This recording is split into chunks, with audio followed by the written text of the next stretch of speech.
નમસ્કાર મિત્રો, ગઈકાલે આપણે પ્રમાણિત કોષનો કોષ પોટેન્શિયલ કેવી રીતે ગણવો એનો સૂત્રનો અભ્યાસ કર્યો હતો. એ સિવાય ઈએમએફ શ્રેણીનો અભ્યાસ કર્યો હતો. દરેક વ્યક્તિગત અર્ધકોષનો પોટેન્શિયલ સ્ટાન્ડર્ડ હાઇડ્રોજન ઇલેક્ટ્રોડ એટલે કે SHE દ્વારા કેવી રીતે ગણી શકાય છે અને કેવી રીતે આપણે ઇલેક્ટ્રોમોટિવ ફોર્સની જે સિરીઝ છે જેને આપણે ટૂંકમાં ઈએમએફ શ્રેણી કહીશું એ ઈએમએફ શ્રેણી બનાવી હતી તે પણ ભણ્યા. તેમજ દરેકનો પ્રમાણિત અર્ધકોષનો રિડક્શન પોટેન્શિયલ કેવી રીતે શોધી શકાય પ્રમાણિત હાઇડ્રોજન વિદ્યુત ધ્રુવની મદદથી તે પણ અભ્યાસ કર્યો છે. હવે આજે આપણે નષ્ટનું સમીકરણ ભણવાનું છે અને નષ્ટના સમીકરણની કેટલીક ઉપયોગિતા છે. બહુ ઇમ્પોર્ટન્ટ આ પ્રશ્ન છે. આ પાઠને હું 3 ભાગમાં વહેંચતો હોઉં તો આ એનો પહેલો ભાગનો અગત્યનો ટોપિક છે, નષ્ટ સમીકરણ. કારણ કે નષ્ટ સમીકરણ ઉપરથી તમને દાખલાઓ પૂછાશે. ઈ સેલ શોધવાના પ્લસ સંતુલન અચળાંક ગણવાના દાખલા પૂછાશે, મુક્ત ઉર્જા શોધવાના દાખલા પૂછાશે, પીએચ અને કેડબલ્યુ ના દાખલા પણ પૂછી શકે છે. બરાબર? એટલે દાખલાઓને અનુલક્ષીને નષ્ટ સમીકરણ ખૂબ જ અગત્યનું છે. એની એપ્લિકેશન્સ તમને આવડવી જોઈએ. હવે આ નષ્ટ સમીકરણ કેવી રીતે બને છે અને શું છે એનો અભ્યાસ કરીશું. પણ એ પહેલા આપણે પ્રમાણિત વિદ્યુત કોષ પોટેન્શિયલ હોય તો એ પ્રમાણિત વિદ્યુત કોષ પોટેન્શિયલનો E0 સેલ કેવી રીતે શોધી શકાય? તો કે ભાઈ પ્રમાણિત જે છે એ પ્રમાણિત અર્ધકોષ જેને આપણે કેથોડ કહીએ એનો રિડક્શન પોટેન્શિયલ ઓછા પ્રમાણિત અર્ધકોષ એનોડ નો રિડક્શન પોટેન્શિયલની બાદબાકી કરીએ. જો ઓક્સિડેશનની મદદથી ગણતા હોઈએ બરાબર છે તો E0 એનોડ નો oxidation potential minus E0 cathode નો ઓક્સિડેશન પોટેન્શિયલ. અને જે ધ્રુવ ઉપર જે પ્રક્રિયા થાય છે એને આધારે ગણીએ તો E0 એનોડ ઉપર ઓક્સિડેશન પ્રક્રિયા થાય છે માઈનસ E0 કેથોડ ઉપર કઈ પ્રક્રિયા થાય છે? રિડક્શન. સોરી, અહીંયા માઈનસ નથી લખવાનું, અહીંયા પ્લસ લખવાનું છે. તો આ ત્રણ જે સૂત્રો હતા એ પ્રમાણિત વિદ્યુત કોષ હોય. બરાબર? હવે પ્રમાણિત વિદ્યુત કોષ કોને કહેવાય? તો કે સાહેબ 1 મોલર સાંદ્રતા હોય આયનોની, Zn+2 ની સાંદ્રતા 1 મોલર હોય, Cu+2 ની સાંદ્રતા 1 મોલર હોય તો એ ડેનિયલ કોષને આપણે પ્રમાણિત વિદ્યુત કોષ પોટેન્શિયલ કહીશું. પરંતુ જો સાંદ્રતા 1 મોલર ન આપેલી હોય અને એનો ઈ સેલ શોધવાનો કે મિત્રો તો એ ઈ સેલ આપણે નષ્ટના સમીકરણ ઉપરથી ગણી શકીએ છીએ. હવે આપણને પ્રશ્ન થાય કે સાહેબ નષ્ટનું સમીકરણ શું છે અને એની તારવણી શું છે? તો લેટ અસ સી. તમે નષ્ટના સમીકરણનો અભ્યાસ કરવા માટે આપણે થોડુંક પાછળ જવું પડશે, એટલે કે ધોરણ 11 ની અંદર જવું પડશે.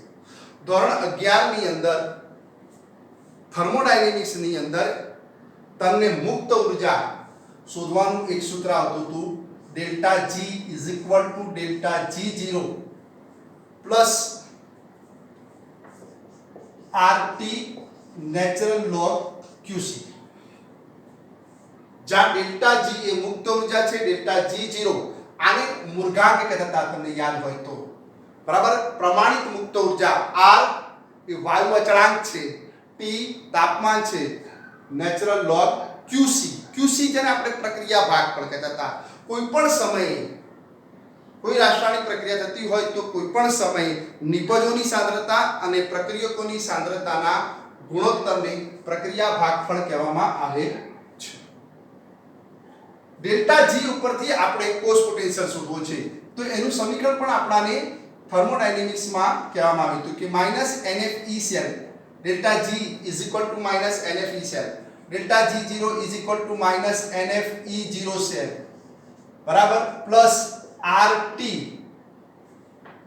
ગુણ્યા 2.303 નેચરલ લોગનું આપણે આપણા 10 ના આધાર ઉપરના લોગમાં કન્વર્ઝન કરીએ છીએ, લોગ QC પ્રક્રિયા ભાગફળ. બરાબર? therefore E cell is equal to E0 cell minus આપણે શું કર્યું NF વડે ભાગી નાખ્યા એટલે કે NF સામાન્ય કાઢી નાખ્યો તો minus RT upon NF multiply by 2.303 log QC. હવે જો આનું સાદું રૂપ આપું મિત્રો તો E cell is equal to E0 cell minus R બરાબર જૂલમાં લો કારણ કે અહીંયાની વોલ્ટ E cell વોલ્ટેજમાં લેવાનો છે એટલે R જૂલમાં લેવો પડશે અને R જૂલમાં લો 8.314 ગુણ્યા T તાપમાન પ્રમાણિત 298 કેલ્વિન તાપમાન લઉં છું N એ ગુમાવાતા અથવા તો મેળવાતા કોઈપણ રાસાયણિક પ્રક્રિયા દરમિયાન ગુમાવાતા અથવા તો મેળવાતા ઇલેક્ટ્રોનની સંખ્યા છે બરાબર છે આ n લેતી વખતે વિશેષ ધ્યાન રાખીશું કેવી રીતે લઈશ કે હું તમને શીખવાડીશ F ફેરાડેનું મૂલ્ય 96500 કુલમ્બ છે બરાબર છે અને log QC હવે log QC ને હું એમ કહું કે log QC નિપજોની સાંદ્રતા ભાગ્યા પ્રક્રિયકોની સાંદ્રતા તો ખોટું નથી કોઈ પણ સમયે પ્રક્રિયા મિશ્રણમાં રહેલા નિપજોની સાંદ્રતા અને પ્રક્રિયકોની સાંદ્રતાના ગુણોત્તરને પ્રક્રિયા ભાગફળ QC કહેવામાં આવે છે હવે આનું થોડું સાદું રૂપ આપી દઈએ મિત્રો થોડું મેથેમેટિક્સ છે E cell is equal to E0 cell તમે ઘરે આનું સાદું રૂપ આપશો તો આનો જે જવાબ છે એ -0.059 upon n 8.314 multiplied by 298 divided by 96,500 એટલે કે 96500 વડે ભાગાકાર કરશો એટલે તમને જવાબ જે તમને મળશે 0.059 upon n નીટ અને જીન ની અંદર 0.059 નહીં લેવાનો મિત્રો 0.06 લઈને દાખલો કરી નાખવાનો અને આપણે પણ લખવામાં આવે એવી ટેવ પાડવાની કે 0.059 એ પરફેક્ટ આન્સર છે નહીં લેવાનો રાઉન્ડ ફિગર ની અંદર 0.06 કરી નાખવાનું log નિપજોની સાંદ્રતા ભાગ્યા પ્રક્રિયકોની સાંદ્રતા આ સૂત્ર નષ્ટનું સમીકરણ છે એ તમારે યાદ રાખવાનું છે બરાબર છે આની જગ્યાએ કોઈ એમ કે ભાઈ મારે QC લેવું છે તો ચાલશે ઓકે વાંધો નથી તું લઈ શકે છે કોઈ એક રાસાયણિક પ્રક્રિયા છે જેમાં A ના A મોલ અને B ના B મોલ વચ્ચે રાસાયણિક પ્રક્રિયા થાય છે અને C ના C મોલ વત્તા D ના D મોલ મળતા હોય તો આનો E cell કેટલો આ રેડોક્સ પ્રક્રિયા હોવી જોઈએ ત્યાં compulsory E cell is equal to લખી શકો છો E0 cell minus 0.059 અહીંયાની ગુમાવાતે કે મેળવાતા ઇલેક્ટ્રોનની સંખ્યા તમારે કાઉન્ટ કરી નાખવાની ડિવાઇડ બાય n log શું લખીશું નિપજ કોણ છે C અને D તો C ના C મોલ અને D ના D mole divide by A ના A mole multiply by B ના B મોલ આ સૂત્ર બને એક બીજું સહેલું સૂત્ર પણ છે પણ યુનિવર્સલી તમે આ સૂત્રનો ઉપયોગ કરજો મિત્રો એટલે કોઈ પણ દાખલો તમે સારી રીતે ગણી શકો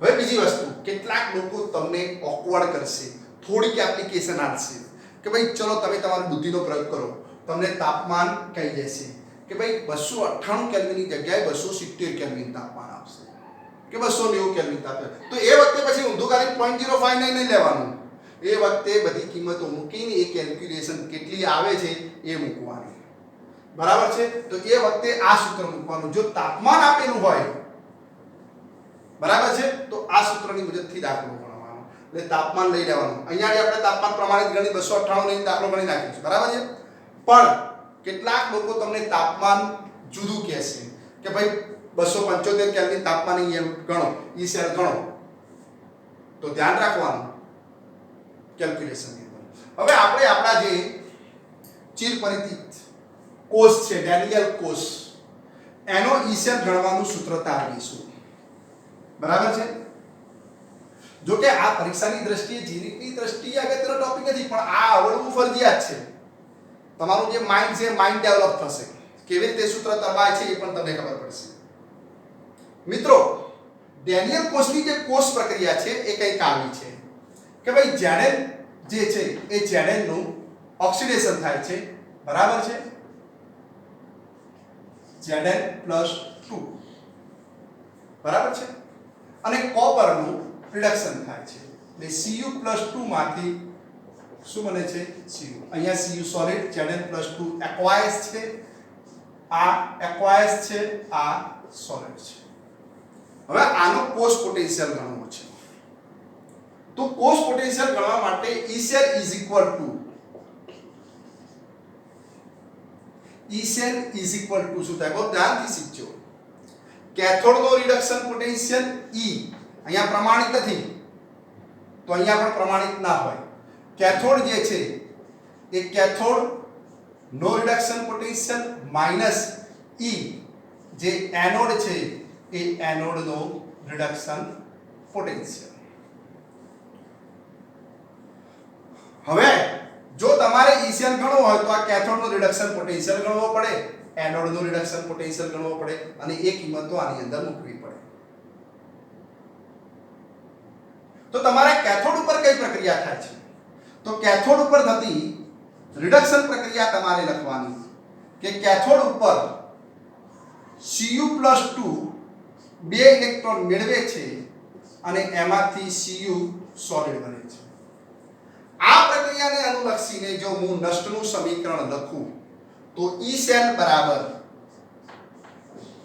E0 cell Cu+2 oblique Cu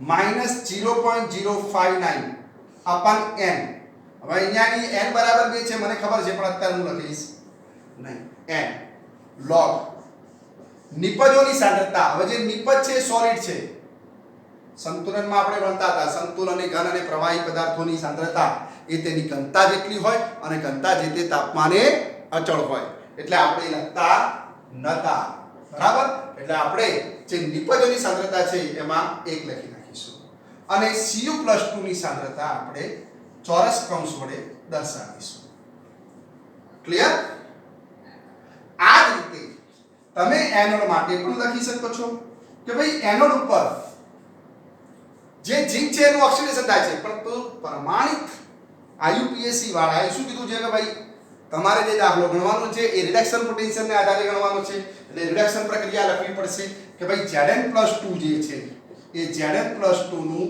બે ઇલેક્ટ્રોન મેળવીને રિડક્શન થાય છે એમ માનવામાં આવે તો આનું આ સમીકરણ ફરીથી તમારા માટે ઉપલબ્ધ થશે E cell is equal to E0 cell of Zn+2 oblique Zn minus 0.059 આપણાને ખબર છે કે n બરાબર 2 છે પણ અત્યારે આપણે લખીશું નહીં બરાબર ઇન્ટુ log 1/Zn+2 ની સાંદ્રતા ક્લિયર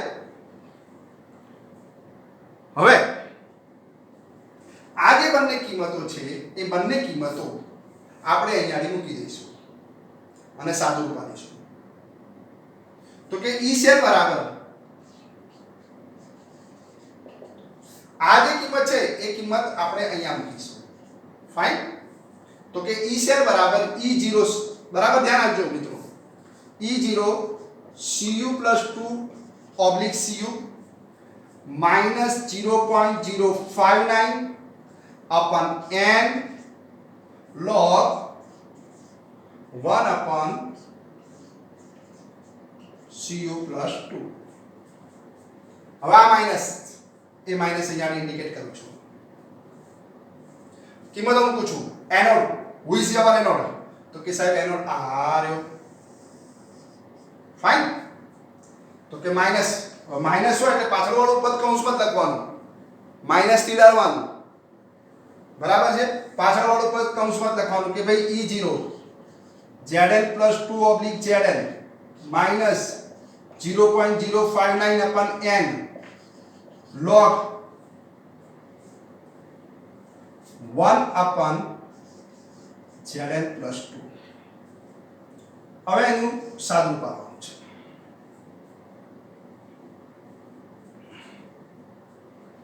જો શું થાય છે સાદું રૂપ is equal to E0 Cu+2 oblique Cu minus E0 Zn plus 2 oblique Zn. હવે આ પદ minus 0.059 upon n log 1 upon cu plus 2. Minus minus શું થઈ જશે મિત્રો? પ્લસ. તો કે plus 0.059 upon n log 1 upon Zn plus 2 ની સાંદ્રતા. હવે આ કોણ છે? તો કે આ તો સાહેબ E0 સેલ છે. ડેનિયલ કોષનો શું છે? E0 cell. એની કિંમતો હું અહીંયા મૂકું છું. ધ્યાન રાખજો કે E cell is equal to, therefore E cell is equal to E0 cell minus આ જે છે આની જગ્યાએ મેં શું લખી નાખ્યો મિત્રો? E0 cell. શું લખી નાખ્યો? E0 cell. ડેનિયલ કોષનો પ્રમાણિત કોષ પોટેન્શિયલ જે પેલો 1.10 વોલ્ટ હતો ને એ રહ્યો. ત્યારબાદ અહીંથી માઈનસ સામાન્ય કાઢું છું. માઈનસ સામાન્ય કાઢો એટલે આ જે પ્લસ છે એ માઈનસ થઈ જશે. 0.059 પણ સામાન્ય નીકાળું છું અને n પણ સામાન્ય નીકાળું છું એટલે માઈનસ 0.059 upon n કોમન કાઢ્યું એટલે આ પદ જે છે એ પ્લસ થઈ ગયું. ચોરસ કૌંસની અંદર log 1 upon cu plus 2 અને જે પ્લસ હતું એ શું થઈ ગયું મિત્રો? માઈનસ. તો minus log 1 upon Zn plus 2.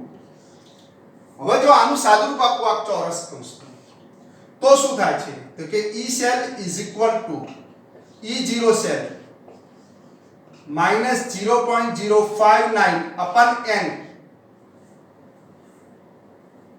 log Zn plus 2 ની સાંદ્રતા. Zn plus 2 ઉપર જાય તો આ ચિહ્ન કેવું થઈ જાય? પ્લસ. બરાબર છે? ડિવાઇડ બાય cu plus 2 ની સાંદ્રતા. હવે મિત્રો આ Zn plus 2 કોણ હતું? તો કે સાહેબ Zn plus 2 એ એનોડિક દ્રાવણ હતું એટલે એનોડની સાંદ્રતા હતી અને cu plus 2 એ કોની સાંદ્રતા હતી? કેથોડની સાંદ્રતા. તો આ સૂત્રને આપણે આવી રીતે પણ લખી શકાય. E cell બરાબર E0 cell minus 0.059 upon n log anode જે હોય એ એનોડના દ્રાવણની સાંદ્રતા ભાગ્યા કેથોડના દ્રાવણની સાંદ્રતા. મિત્રો આ સૂત્ર સહેલું છે પણ હું તમને એ વાપરવાની સલાહ નહીં આપું. કેમ? કે cu plus 2 હોય એનું રિડક્શન થાય, Zn નું ઓક્સિડેશન થઈને Zn plus 2 થતું હોય તો આવી સિમ્પલ એક ઇલેક્ટ્રોન મેળવાતો હોય અને એક ઇલેક્ટ્રોન ગુમાવાતો હોય, બે ઇલેક્ટ્રોન મેળવાતો હોય અને બે ઇલેક્ટ્રોન ગુમાવાતા હોય તો એવી સિમ્પલ રેડોક્સની અંદર તમે આ સૂત્રનો ઉપયોગ કરો તો એ યોગ્ય છે. અને હા એ ઈઝી પણ પડશે પણ જ્યારે કોઈ એક બે ઇલેક્ટ્રોન ગુમાવતું હોય ને બીજું ત્રણ ઇલેક્ટ્રોન મેળવતું હોય એ વખતે અહીંયાની ઘાતો આવશે મિત્રો અને ત્યાં તમે માર ખાઈ જશો. એટલે મારી સલાહ એ છે કે તમે એનોડ ભાગ્યા કેથોડના જે સૂત્ર છે એની જગ્યાએ E cell is equal to E0 cell minus 0.059 upon n log નિપજોની સાંદ્રતા જે છે એ નિપજોની સાંદ્રતા ભાગ્યા પ્રક્રિયકોની સાંદ્રતા આ જ સૂત્રનો ઉપયોગ કરો. આ મારી સલાહ છે.